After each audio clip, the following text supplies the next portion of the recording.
the CVA, the Community Volunteer Ambassador for the Santa Monica Mountains National Recreation Area. I'm going to share my screen and read off our general consent statement.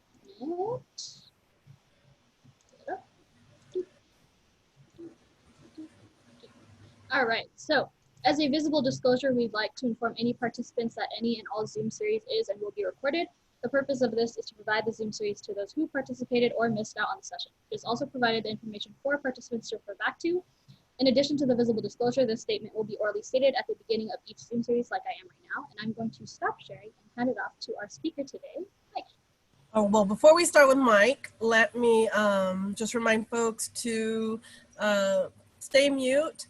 Mike Shaw is going to present to us about astronomy and how to view the night sky here at Samo.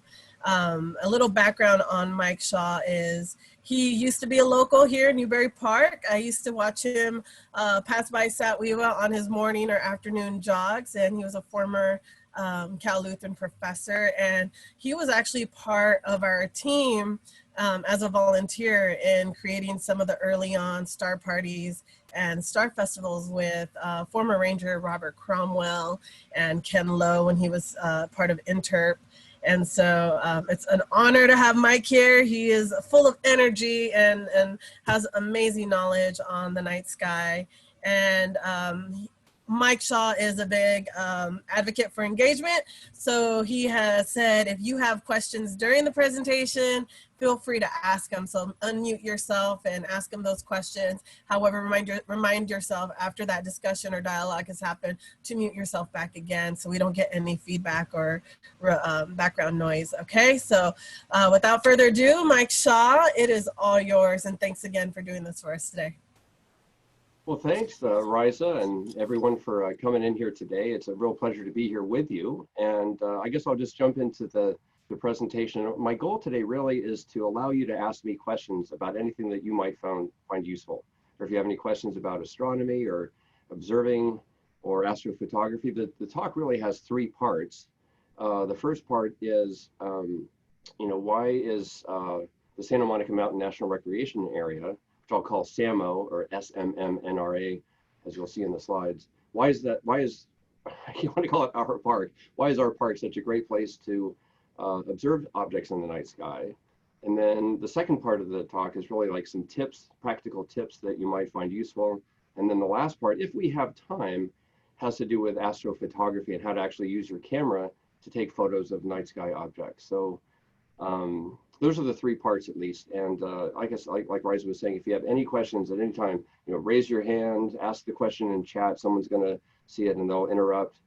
I'm a very informal person, so I'm Mike, and we'll just get started and see how we go. So I may have a few little hiccups here with the screen sharing, but we'll see what happens here. So you can see that, I presume. So I'm going to try this experiment out again and see what happens. I'm gonna press this button. Hopefully that works. Yep. There we go. And we have this. And we should be good to go. That working okay? Looks great. All right, you can see my screen sharing thing up here. I don't know how to, maybe I'll shift this thing if I can. I don't want to lose you guys down here somewhere, but anyway. All right, so my name's Mike. I own a photography company. It's Mike Shaw Photography. If you're interested, you can follow me on Instagram and Twitter. Those are my main things. This slide in the background here is actually an image from the, of course this is now, let me move this one more time. This image is actually from Rancho Sierra Vista Satwewa in Newbury Park. It was from July of 2013, but the image you see of the night sky here was actually taken from within the Santa Monica Mountains. We're looking right at the heart of the Milky Way galaxy. I'll talk more about that. But my point in showing this right off the bat is you all have some great night sky observing opportunities. This is an image of the, anyone know the name of this mountain? Yeah. I'm just kidding. Anyway, so this is Mount Boney, and this was taken back in 2012, if I remember correctly. This was taken from a spot on Wendy Road. And this was kind of a special photograph for me because it was it took a little bit of work to get the image of the Milky Way to appear as you can see it. It's a 4-minute exposure of the night sky, 4 minutes. And there's a 4-minute exposure of Mount Boney in the foreground. And I had to kind of blend them together. And it came together beautifully well. You can see, and this is one of the things I'm going to be talking about today. If you look just above Mount Boney to the left, you can see the light pollution from the LA basin obscuring the sky. And that's a big part of what I want to talk about today. But if you look off to the right, you can see much less of that. So I want to talk about that. But what was fun about this particular image is that it was part of the Facebook page of the Santa Monicas for quite some time. So I was pretty stoked about that. And then yesterday, look what happened on my Instagram feed. We're celebrating the 100th anniversary of the 19th Amendment. And it was like, yes, love that. So it's just, it always gives me a rush to see this. And this image is, if you go to LAX, it's one of the huge posters that you'll see mounted on the wall there. So so I entered this photograph. There was a Spirit of the Mountains photo contest quite a number of years ago. Ranger Shiloh Braden put this on along with some others, and put this in. It did quite well, and that's sort of where this photograph came from. So now you know. It's always one of my favorite things to. I was super stoked because this was a thing. Here's me giving a talk at the Star Festival, like Riza was talking about. I think you're in this someplace. If we look carefully, I think you're in over here someplace. But I always had such a blast with these Star Festivals. It was a great crowd, and just coming up with things to talk about was always so much fun. And like Riza was saying, this is another one of my photographs from the Star Festival in August of 2013. Of course, this was before the big fire, and this was a long exposure, actually several long exposures blended together. So it captured a lot of activity all blended together into one image. And again, if you look at the sky, you can see how the lights of LA on the left side of the horizon just completely obscure the stars in the sky. But on the right-hand side, I mean, you can see the stars all the way down to the horizon. And that's really a remarkable feature of the Santa Monicas that I want to emphasize during today's talk. And you all have access to these night skies, which are, I think, a hidden gem of Southern California. And it's a national, recreation area, national park. So that's a big part of it.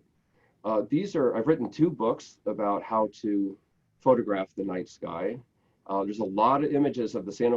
Most of the images you see in today's talk are going to be in these books, and they're pretty sizable. I don't know if you can see me, but I mean these are,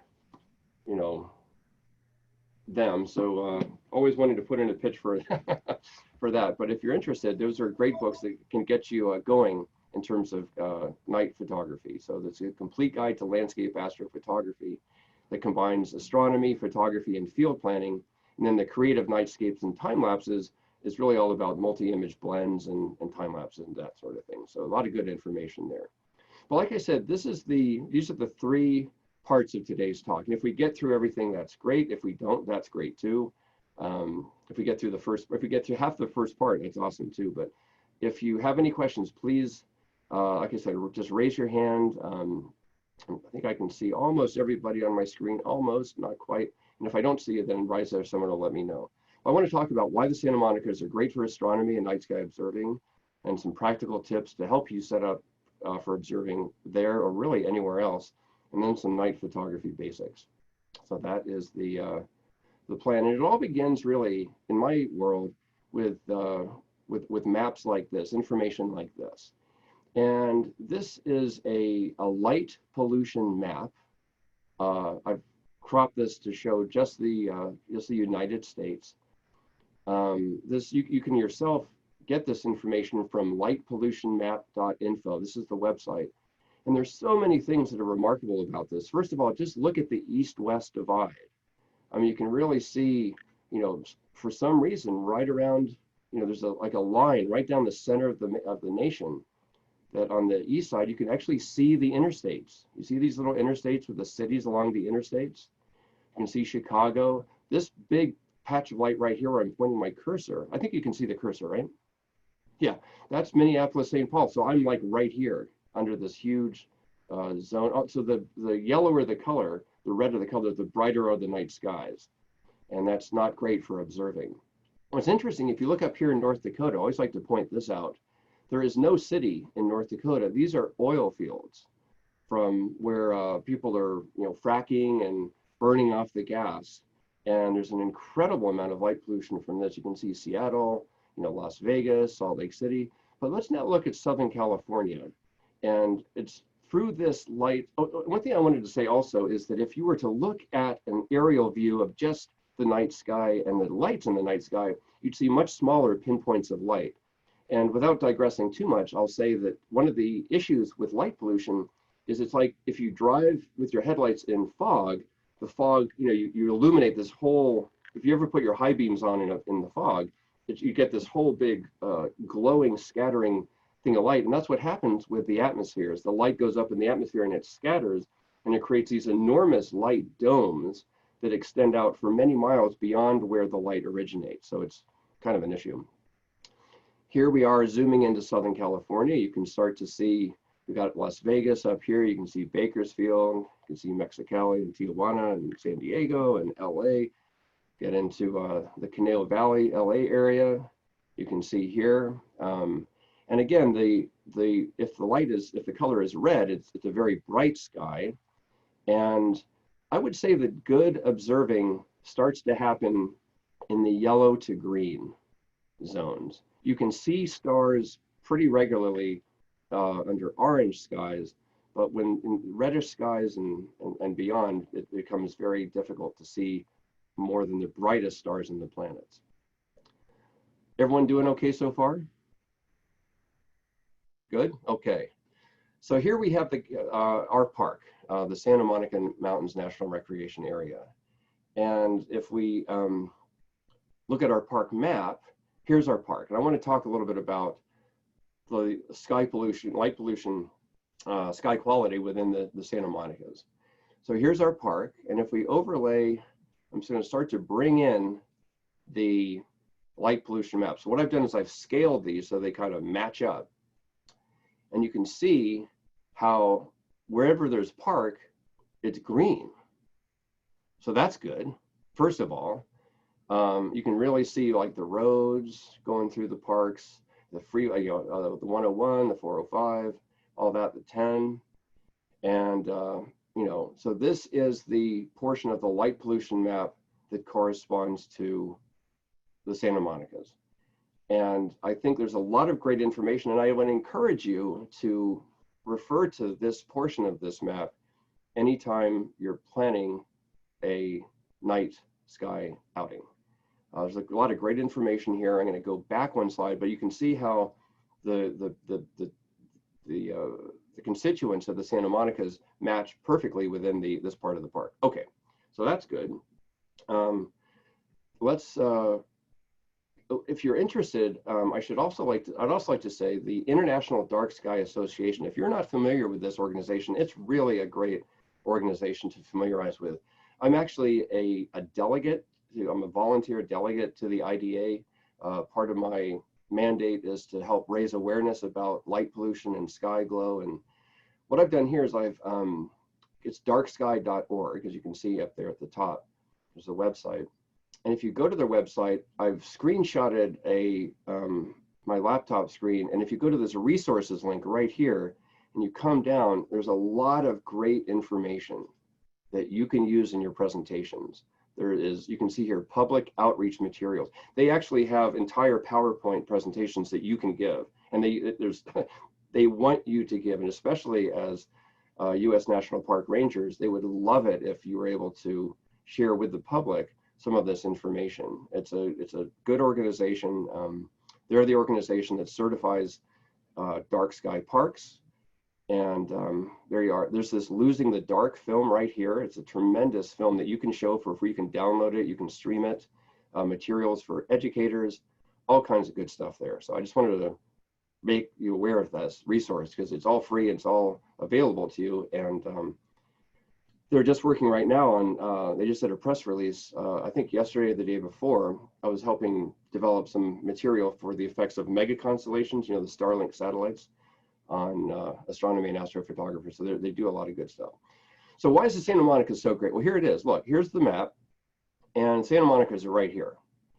And here's the thing. If you are looking to the east, you know, you're looking over LA towards the night sky. I mean, as I say, the sky dome, this light dome, it's like a huge bubble over LA, and it's really hard to see anything towards the east. So remember that. I wouldn't really plan any night sky viewing towards the east. If you look towards the south, 2 thumbs up.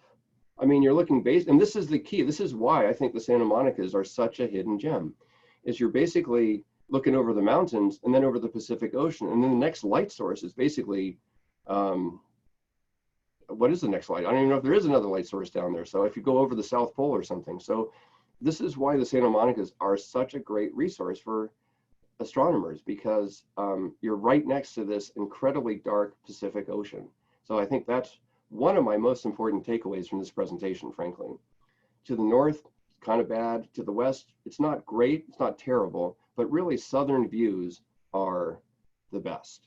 And so I just want to kind of, like I say, the take-home message is when you're planning your night sky observing, plan on looking to the south and to the west. Forget about looking to the east, and don't count on looking to the north. So that's one of my big take-home messages. I'll just checking to see how we're doing. Any questions, anything? Doing good, great. Okay, so in the park, these red circled regions are the regions where I personally have done night sky observing and night photography. Chesbrough Canyon, Satwewa, Thornhill, Broome, you know, El Pescador, down along the coast. These are all great. Along the coast, you have a lot of fog, and that's not great for the transparency and humidity, but of course it's very dark, but I thought I'd point that out. And then I also thought so that's, you can see why I chose those spots, because they're relatively dark. And I guess I'm going to, okay, I was going to jump, I thought I had another slide in there, but what I want to do right now is to go through a series of photographs that I've taken from the Santa Monicas that maybe will help you appreciate some of the opportunities that are available to you. And most of these photographs were taken before I left in 2014. I moved to Minnesota with my wife in 2014. So my heart is still in Satwewa somewhere in RSV, but nonetheless, we're here, and I'm going to share with you some of the photographs that came from that time frame. So as I said, this is a view looking straight into the heart of the Milky Way. You can see, if you look right about where my cursor is, this is actually the center of the Milky Way, if I've got my bearings right on the screen. You can see the Lagoon Nebula up here. You can see a star cluster over here. There's some other star clusters. There's some magnificent molecular clouds up in this region. There's really a lot going on here. There's another star cluster up here. But what I really like about this image, and this is something that I think is worth spending a couple minutes on, is if I could get your attention just for a second. If you look at this image, we're looking essentially straight at the center of the Milky Way, where there's hundreds of billions of stars. Now, these dark patches are dust clouds, and they are blocking the light from the stars behind them. So it's kind of like when we look at the sky and there's clouds in the sky, we can't see the sky because the clouds are in the way. And it's the same thing with these dark regions. They're actually just dark clouds of gas and dust that's blocking the light. So that's pretty neat. But then you look at this star right here, where I've got my cursor. And if you can see it, that star, we can see that star. So what that's telling us, my friends, is this star right here is in front of the dust cloud, which in turn is blocking the light behind us. So this is a very three-dimensional view of space that we're looking into. And if you ever get a chance to find a dark spot and look straight up into the sky like this, I think you'll find, you'll experience a very 3D effect, which just sends goosebumps down my spine every time I think about it. So that was just a point that I wanted to emphasize. And this, I say, this was from a spot just off oh my gosh, I forgot, Potrero Road, actually just Potrero Road in Newburyport. There we go. So this image was one of the very, I think this might be, at least to my knowledge, and you can correct me if I'm wrong, but I think this might be the first time anyone photographed the Milky Way next to the op in RSV. And this was back in, I think it was 2011, 2010, that sort of time frame. But in my, I was just getting going with some of this work, and I realized I don't think I've ever seen the Milky Way shot from the Santa Monica, so let's do that. And it's kind of a funny story. So I didn't realize that the Santa Monicas were open 24/7 at all. And so I parked my car at the parking lot off of Potrero, not by Wendy, but the parking lot. I just parked outside of the gate, and I got on my bike and I sneakily snuck down. I rode my bike down that road in the dark. I had my headlight off. I was like, I'm really getting away with something here. So I rode my bike down, and I went by the interpretive center there, but there's a bridge, over the little creek. And I parked my bike, and it immediately fell over and made this huge crash. I thought, I'm busted. I mean, someone's going to come out and yell at me and kick me out. But I was like, but I got to keep trying. So I went out, and I got these great photographs of the Milky Way and the op and everything. This is my headlight shining on it. And then I later came to realize, like, oh yeah, please, half the park's open after dark, so come on in. Anyway, so that was, I felt a lot better after that. I don't know what I was thinking, because, here's a shot that kind of a blast from the past, I guess, at this point. This was done, I think, the next year, maybe in the summer of 2013. You all recognize this. And, it's a very beloved site for all of us. What I did here is I shone a flashlight on the ground as I walked along the ground. So if you look very carefully, you might be able to see I think if you look right over here, you can actually see my feet. See right there, the little shadows of my feet as I'm walking along. But this was a fun shot to make of the mud bug against the Milky Way. And again, this was one of I think the first times we were beginning to really, as Risa said, we were putting together these star parties, and we were thinking about where should we have it, up at Circle X. It's kind of far for people to drive, not a lot of parking. Satwiwa, great skies, but again, not a lot of room for parking. And one of the issues was when people come to park, their headlights would shine around and cause difficulties. So we kind of settled on Paramount Ranch, and it's turned out to be a great spot. It's plenty of room for parking, great. And then the things that everyone has done with it, the Samo youth in particular, is such I talk about that frequently when I mention dark sky observing in the national parks. I make a point of talking about the activities the Samo youth does, and what a great attraction it is to families, and how one of the greatest comments I remember hearing was from families who had never really been out, from all over Southern California, who had never really been out before. It's like, wow, this is really great. This is really cool to be out at night under the stars. I'm like, yeah, it really is. So let's keep doing that. And it's not just stars. This was on Cheeseboro Canyon, Palo Camado, and I don't know how we're doing on time, but so if I was given this talk to a large group of people, I would ask you to estimate how big the moon is compared to, I'd hold out your hands. Is it, I don't know if you can see me, is it this big? Anyway, so I'm always on the lookout for trees that are the right size. And I found this tree, and I was like, man, I'd love to get the full moon coming up behind that tree. And make a long story short, here it is. So you can actually shoot the moon, some great moon opportunities. This was a partial solar eclipse in, I think it was June. You can look it up, and I was going to check my dates. This was in the year of 2012. And this was shot from the parking lot of Satwiwa with a solar filter on my camera. And then I think it was later that year. It's very hard to see, but this is a planetary transit. There's that little spot there is Venus, and Venus is moving across the sun as it orbits around the sun. So it might be difficult for you to see, but this, you can see the distortion of the sun as it's setting. This was made through a long telephoto lens. So this is another, there's lots of things to see in the night sky beyond just the stars. This was right after the fire in 2013, and these are star trails. And I'm sure you'll recognize where this is in RSV. And as Risa said, I used to jog this trail all the time. And I always wanted to get this shot, but the problem was there were all these bushes in my way, and I couldn't, get the camera set up, and they were blocking my shot. And then the fires came, and it was like it was a terrible fire event. We all remember that. But I quickly realized, oh, well, guess what?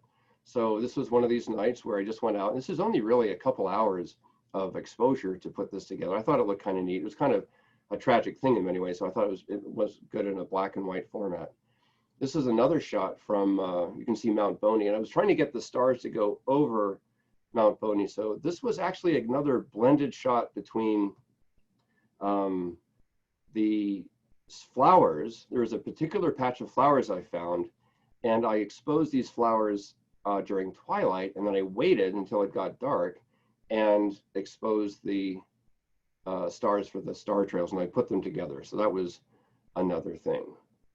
So, there's just a ton of different things. Oh, and this is the same thing with the op. So this was, again, I used my flashlight to illuminate the op. I had it directly below Mount Boney. You can see the stars.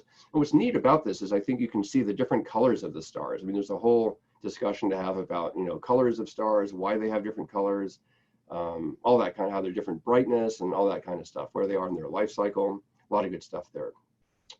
So there's, a bunch of different things to shoot. This was again, from RSV, a great night. I think, I think this is Ranger Ken. And I'm trying to remember who we have here, but this is, this is, I think, the planet Venus, if I remember correctly. It might've been the moon. I always get mixed up by the stuff in the sky. But this was one of these things where we just set everything up to, and this was me with my headlight making a big circle as I walked towards the cameras. There was a lot of fun with this night on there. This is a different version of the site in Paramount Ranch. Again, you can see this was doing a little light painting as I walked along, but what really makes this, of course, is the Milky Way in the night sky. And again, the interesting thing from a telescope point of view is if you look at these little bright spots, some of them are stars, but most of them are not stars. They're star clusters, they're nebulae of different varieties, they're molecular clouds, and there's all kinds of things to enjoy with the night sky in the Santa Monicas. This was, I think, this might have been our very first star party, actually, that I was involved in. There was one, I think, before this, way up at Circle X, but this was the first one we had at RSV. And we quickly realized that this was a great place to have a star party, but the parking really made it tough because of the headlight issues and the limited number of parking spaces. I think the first year we had this, there were about 200 people.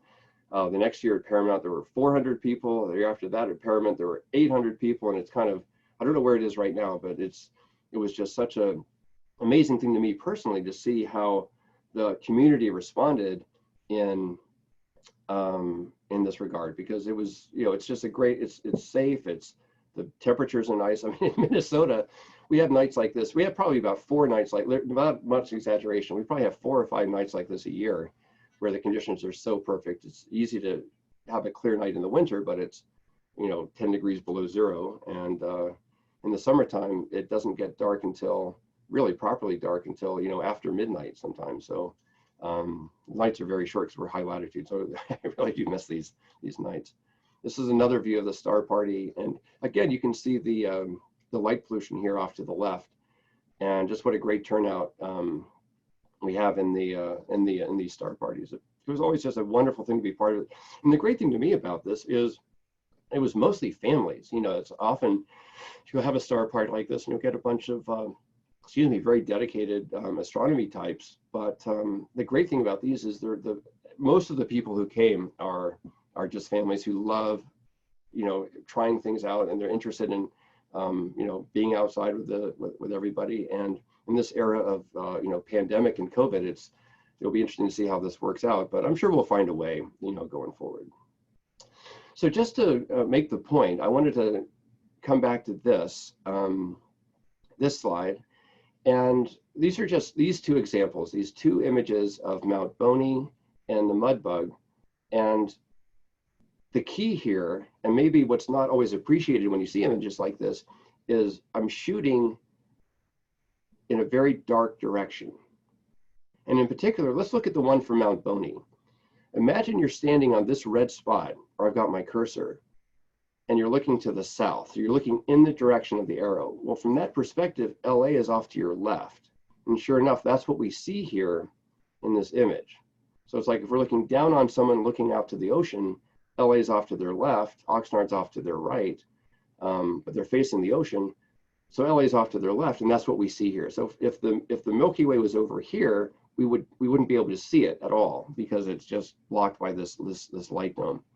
And Paramount, the Milky Way has actually moved a little bit more, so it's a little bit better of a view over here. So these arrows are kind of approximate. So there's that. All right, so we're zipping along through my 45-minute slot. So I want to whoops, what am I doing? Here we go. So that's this one. That's another version. And this is just showing that the full moon, on the other hand, completely cuts through this light pollution. So if you're shooting the full moon, you don't have to. You can shoot the full moon from downtown LA because you can see it, and so you don't really have to worry about it. So it really just depends on what the objects are that you're shooting. So here's a summary of why I think the Santa Monicas are so great for astronomy. There's lots of places that are dark, with parking and public restrooms that are accessible. It's open 24/7. And the key thing is that it's right next to the Pacific Ocean, which is totally dark, of course. So that what that means is that southern views can be spectacular. So to me, this is really the talk that I wanted to give today. The other stuff I'm going to talk about is stuff that's a little bit more generic, but this part of this talk is really what I felt passionately about through my experiences living and recreating in the Santa Monicas for many, many years with my camera and my well, I shouldn't say my backpack, my camera and day pack. And I just wanted to share with you all today. So this was really kind of the gist of today's talk. So I'm happy to keep going on with these other two topics, but maybe I'll pause here to see if someone has any questions or comments. And really anything is fine. I just have an anecdote. I used to be heavily into four-wheeling, and I went on a trip with a guy who had a 12-inch Meade, just an amazing computerized telescope, and we went like 17 miles back into the backcountry of Death Valley, down a very difficult four-wheel trail. Okay. That is the darkest place I've ever been in my life, I think. It was just incredible. And he got the scope all set up, and he was putzing around with the computer and slewing the thing around. And I'm like, what are you doing? And he's like, well, I'm trying to find the beehive. I can't locate it. And I said, isn't that it?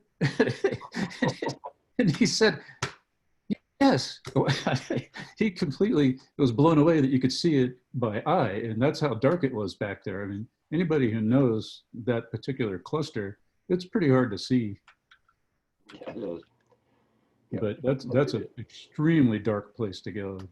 Yeah, that's a great, I mean, Death Valley's got some great skies, and what's interesting about that is you're absolutely right, that sometimes the dark sky locations are the most challenging to observe in because there's so many stars. It's like, I can't find my way around the sky. It's a little embarrassing sometimes because it's like you're trying to find your constellations.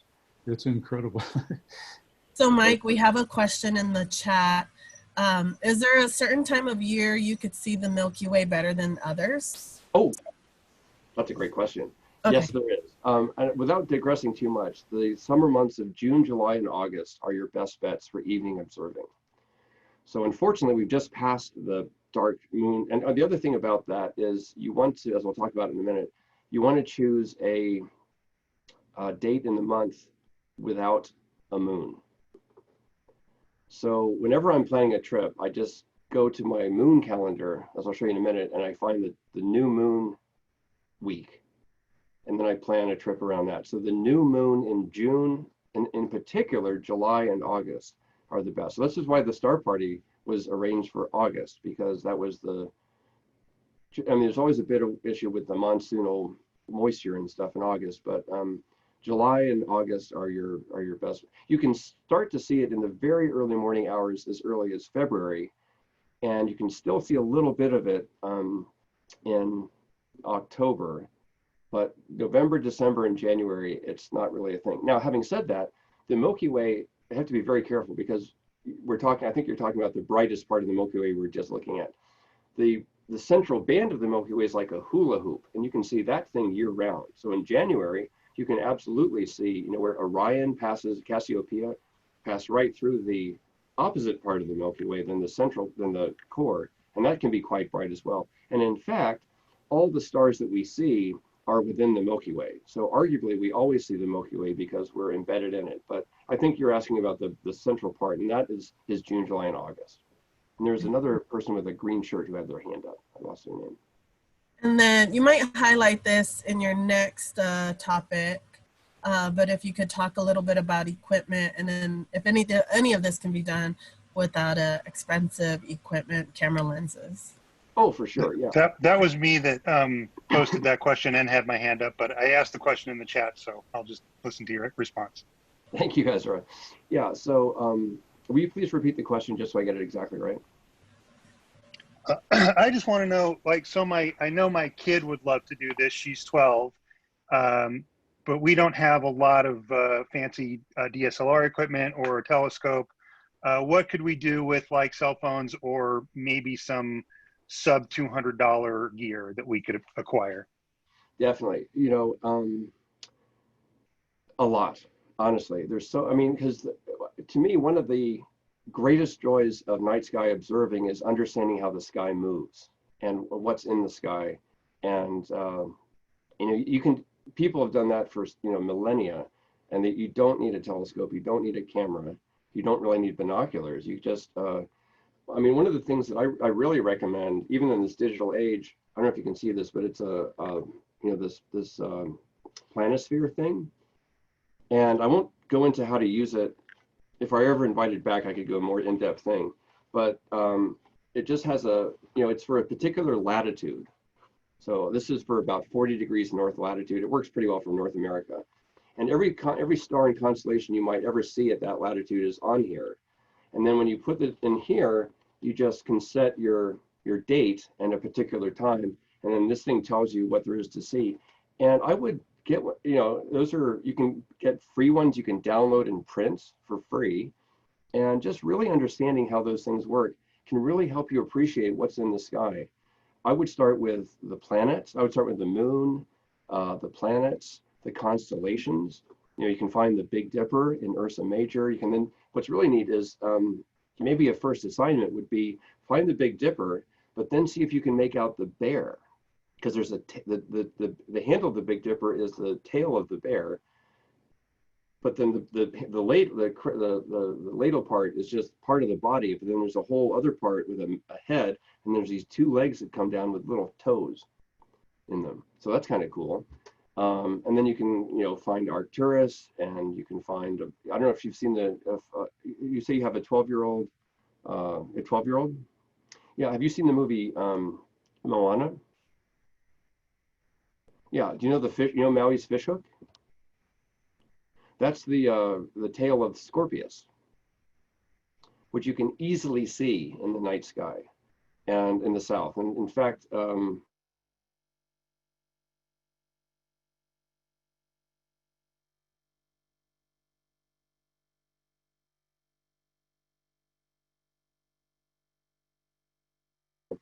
simply looking through a telescope, because it connects you with where you are on Earth with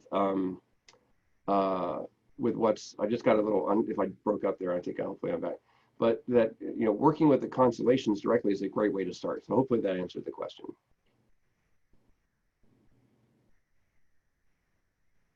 Okay, all right, well, I'll tell you what, I've got a few more slides on some practical tips, and we'll see how far we get, but we'll have plenty of time for some Q&A at the end.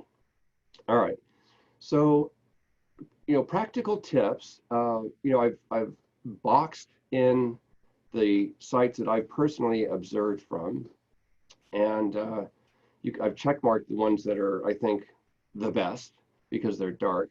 I haven't observed from Peter Strauss or Rocky Oaks or Solstice or Zuma or Trancas, but that doesn't mean that you can't. So, you know, the whole park is really, I would say anywhere within the park, even outside of the park is fine too. It's just getting outside and having a look around. But things to see, you know, it's really, like I said, stars and constellations is where I would start, just getting to know a star. I mean, stars are amazing things. You know, they're just these like nuclear fusion balls of hydrogen hanging out there in space. and they're just raging, just incredible things. They have different colors and all these different things.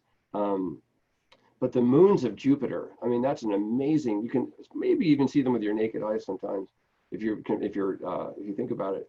But the moons of Jupiter and their role in human history, the rings of Saturn, those are just absolute. I mean, everyone who sees the rings of Saturn for the first time goes, oh man. You know, if you're looking through a telescope or binoculars, these are the phases of the moon to really focus on, in my opinion, because you can get a lot of relief and see what's going on. The Milky Way and all the things within the Milky Way, the deep sky objects, the star clusters, the nebulae, and then galaxies beyond the Milky Way. I mean, right now you can see the Andromeda galaxy, which is a whole different thing. So there's a lot of different things to see. And in terms of how to see them, like I say, you can use this planetarium that I was just showing you. And then there's this free program, stellarium.org. And it's well worth getting familiar with this, because this program will tell you what there is to see from your location.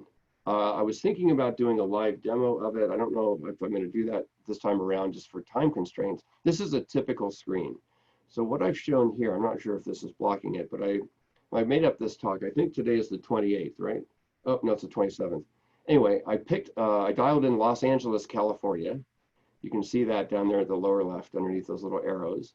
We're looking south, which is the way we want to look for the Santa Monica's.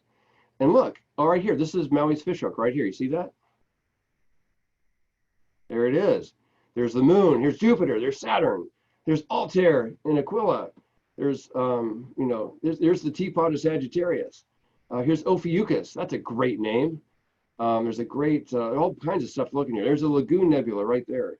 There's Arcturus, the heart of the Scorpion. I mean, there's all these things that all of these things you can see. Well, the Lagoon Nebula, not so much, but these stars, you can see these planets right now, especially the moon coming up on Jupiter. I think tomorrow night, we have clouds, of course, but I think if you go out tomorrow night, I think, or either tonight or it looks like maybe tomorrow night or even Saturday night, the moon will be passing right next to Jupiter. So that's something to look forward to. But stellarium.org, my point is that you can change the date, you can change the time, you can look around in different directions and really get a good sense of what there is to see in the night sky. So this, along with the planetarium, or that little planisphere thing that I was showing you, I think can really help take the mystery out. So I think I'm going to go a couple more slides and then maybe I'll stop and entertain some questions. So the other important thing is to be sure to check the moon phase. I just Googled moon phase calendar and I got this moongiant.com. I don't have any experience with moongiant.com. So if it turns out to be flaky, I'm sorry.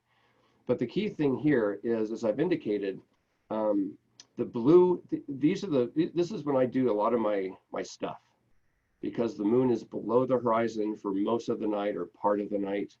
And in the red boxes, especially around the full moon, it's very difficult to do.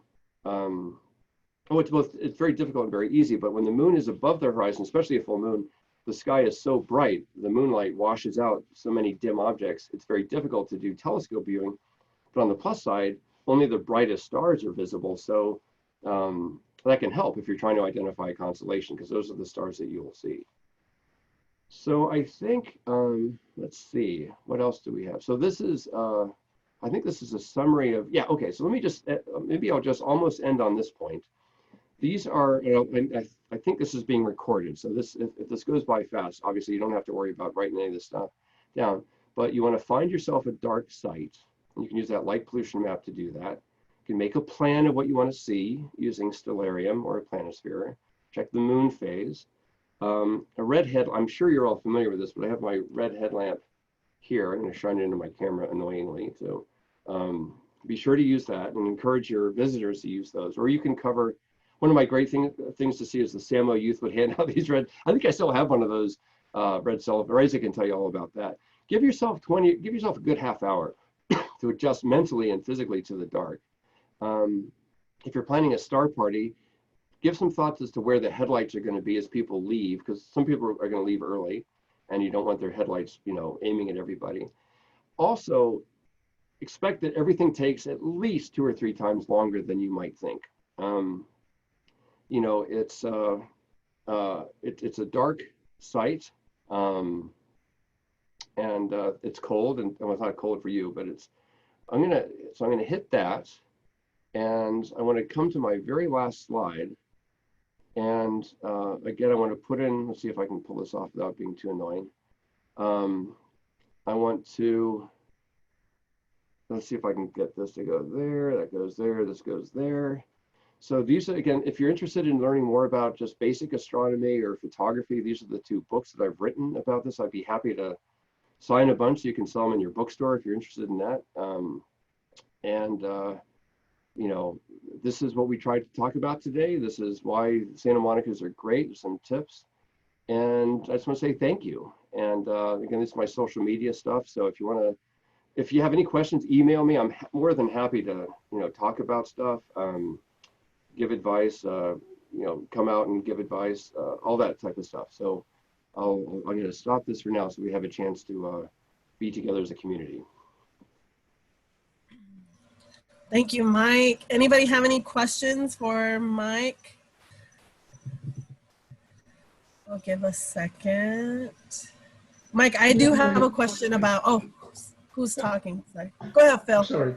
Yeah, Mike, how do you immediately identify whether or not a bright spot in the sky is a local star in our galaxy or if it's another galaxy further away? Great question, Phil. So Phil's asking, you know, galaxies as a whole are made up of hundreds of billions of stars. And to me, they're kind of like cities. And we looked at that light pollution map. We had, you know, LA is a galaxy, Las Vegas is a galaxy, San Francisco is a galaxy. The quick answer is every star that you see in the night sky is in the Milky Way, because the other galaxies are so far away, they all blend together. And a good analogy is to think of the grains of sand on a beach. If you were to look at a beach, a beautiful beach in the Caribbean, let's say, or in Southern California from miles in space, it would just look like a patch of uniform color. And you wouldn't be able to it's impossible. The only way people can make out individual stars in other galaxies is if they become supernova.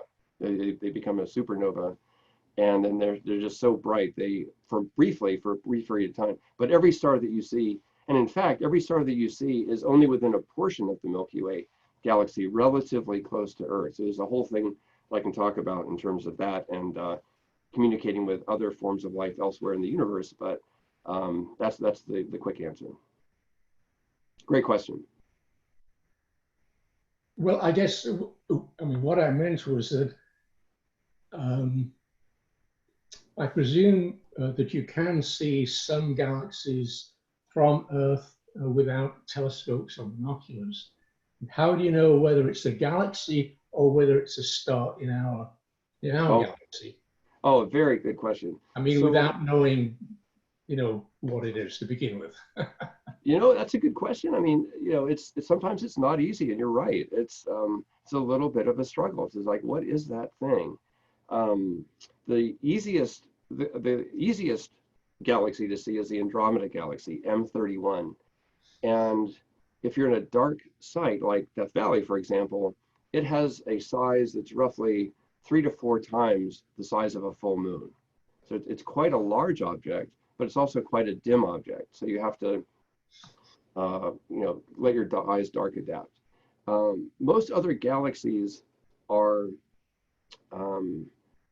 I don't know that there are many other galaxies. There's another sister galaxy, M33, which is right next to it, that I think you can see with your naked eye.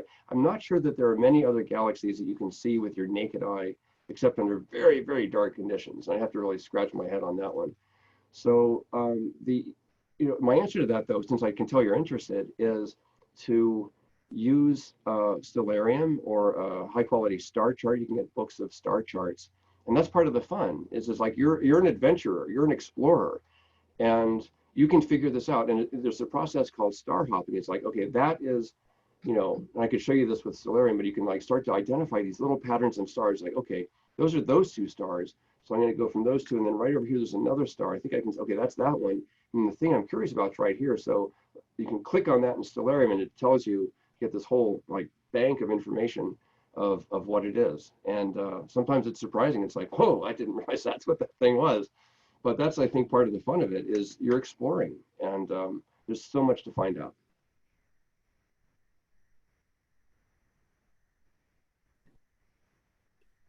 I wanted to share a couple of quick memories related to the stars. When I grew up mostly in and around LA, and I can remember being about 8 or 9, and we in the summer we would go visit relatives like down south.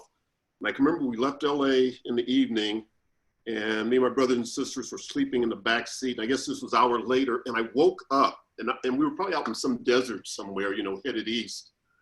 And I remember looking up the sky, and I was so stunned by everything you could see. I felt so insignificant at that moment. I probably literally had my mouth open.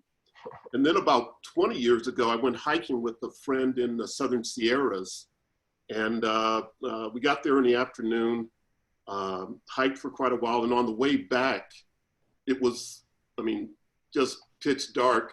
But I kept stumbling on the trail because I was walking and looking up. I couldn't look at the trail. I was just blown away. I was just stunned by how many optics there are out there. And in LA in the 60s was a lot darker than it is now. And, you know, we used to be able to see a lot of things, but I just always remember, like I said, being 8 or 9 and just, Yeah. All I kept thinking is, we can't be alone. There's gotta Right. be Oh, for sure. Yeah. out there. Yeah. But I just wanted to share that. No, that's a great story. You know, and you're certainly not alone in that experience. I mean, and so many people, you hear different versions of this experience.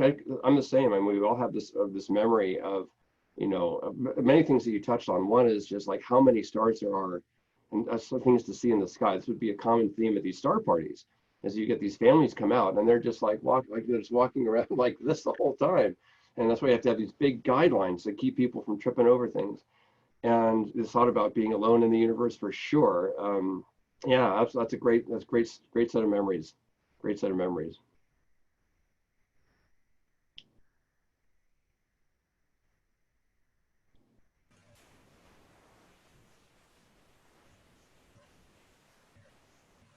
All right, I had a question, Mike. Yeah. You mentioned on your photos stars and their different colors. Can you give us a brief background on that? Yeah, absolutely. By the way, I'm looking at myself, of course. I'm realizing I'm wearing my Santa Monica Mountains classic thingamajig. I remember buying this. I think, Raj, you might have been in the thing. And also my awesome, this thing. It's kind of a relic from back in the day.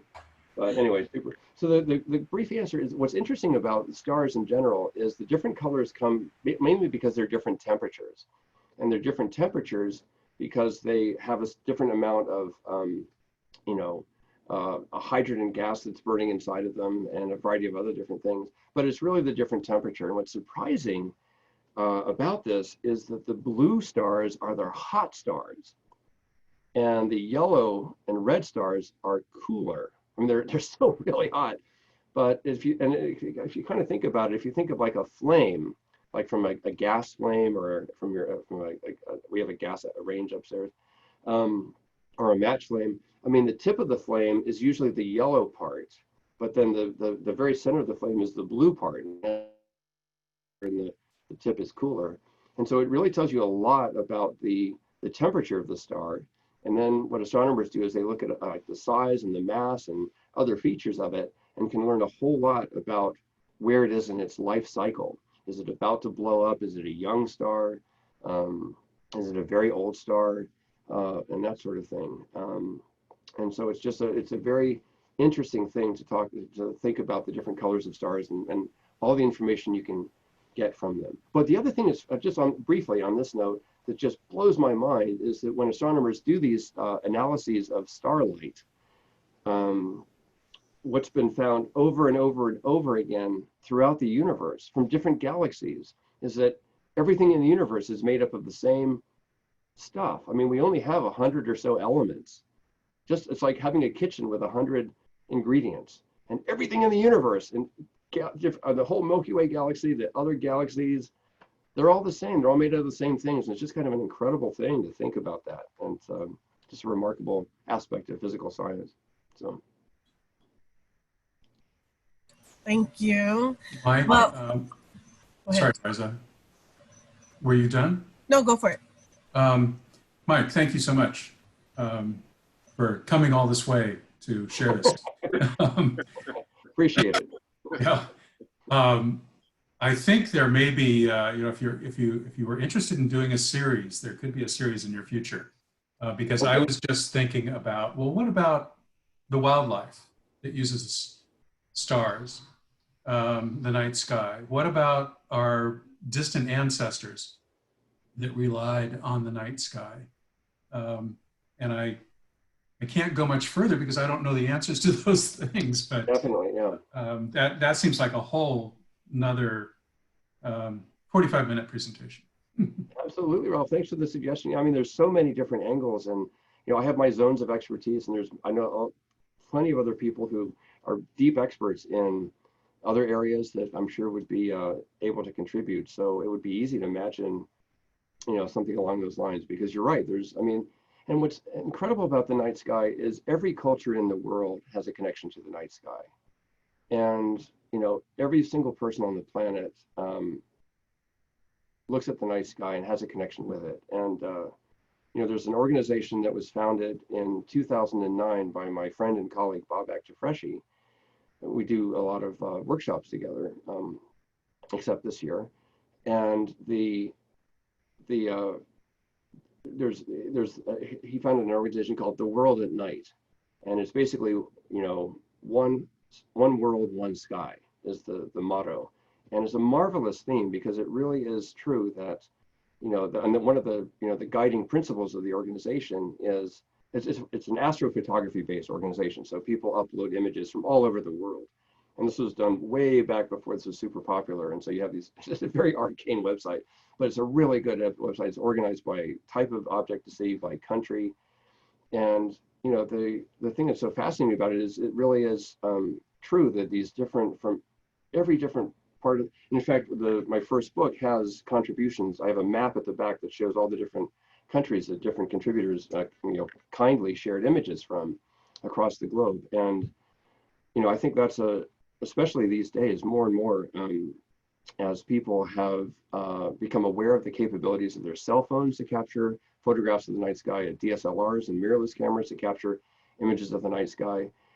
We've seen this enormous boom of interest in astrophotography and astronomy. I mean, you have SpaceX, we have a mission that's going to land on an asteroid, scoop up some stuff and bring it back to Earth. I mean, how crazy is that? There's all this stuff going on in space, and it's wonderful because, you know, it's just part of our natural world. We're all interested in the natural world, and this is one part of it. And just being able to explore it visually is something that everybody relates to. So I'm sure you're absolutely right. There could be a whole series of interesting things along those lines. And Mike, I had a question. I was just thinking about the fact that, you know, I've seen programs and read reports and articles on cave paintings by ancient civilizations, but it was usually, you know, like these symbols or animals that were, I guess, prevalent around their time. But do you know, did they ever paint stars or things like that? Great question. Yeah, I mean, yes. The answer is absolutely yes. And in fact, I don't know if I have, this is a great book if you're interested. It's from the Chaco Culture National Historical Monument in New Mexico. And this is the author.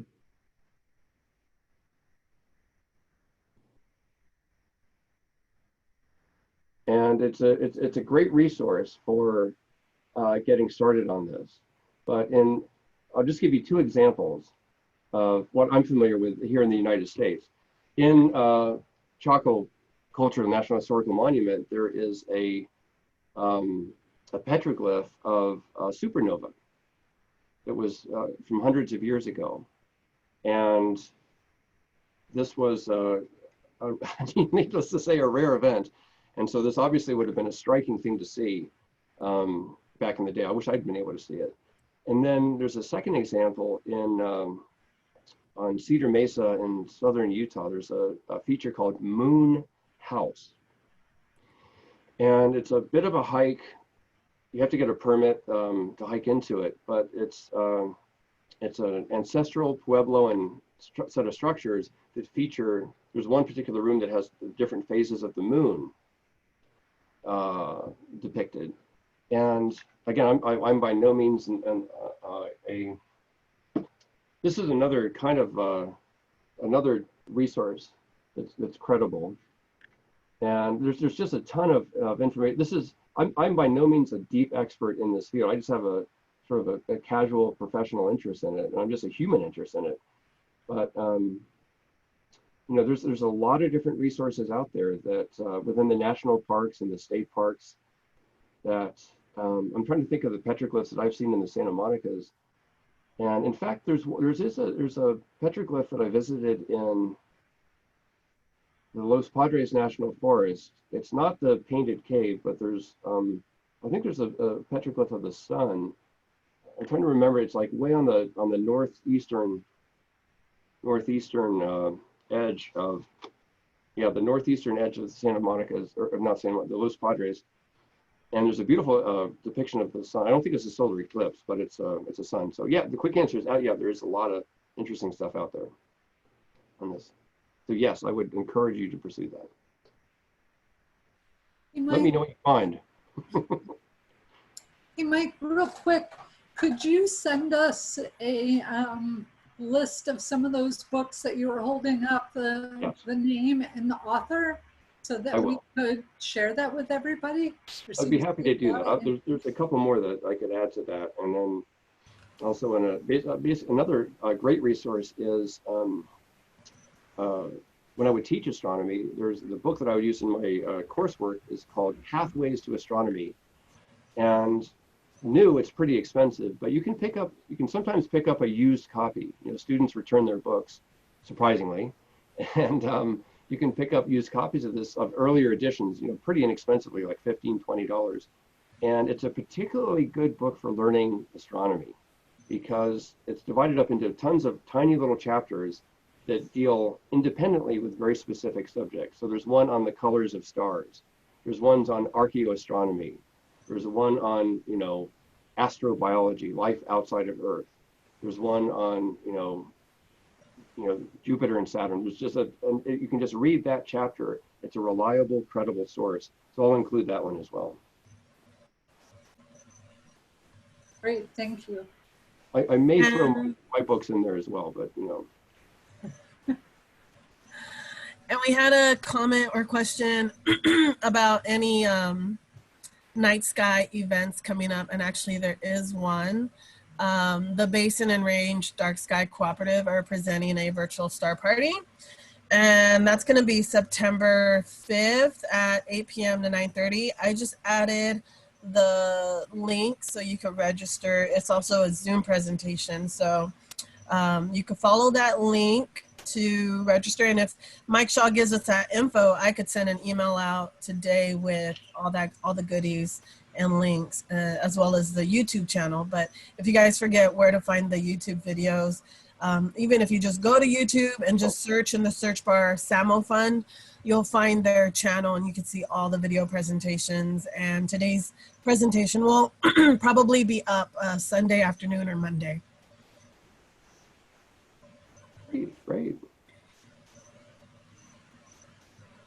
That's all I've got. I mean, I'm happy to. I could talk for another couple of hours, but I think I've taken up enough of our arrangements. Again, thank you so much for the opportunity to present with you this afternoon. And if you have any follow-up questions or anything like that, you've got my email address and anything like that. So stay in touch. Give us a follow on Instagram or Twitter, and look forward to seeing you next time. Meanwhile, enjoy. I guess it's a bit hot and wildfire-y, but enjoy that beautiful California air you got out there. Thanks, Mike. Thank you so much for joining us today. We really appreciate it. You bet. My pleasure. Anytime. You know that. Take care. All Bye, right, bye-bye. everybody. Thank Thank you, you. Mike. Bye. Bye. Thank you, Mike. Thank you, Mike. Bye-bye. Thank you so much. She doesn't want.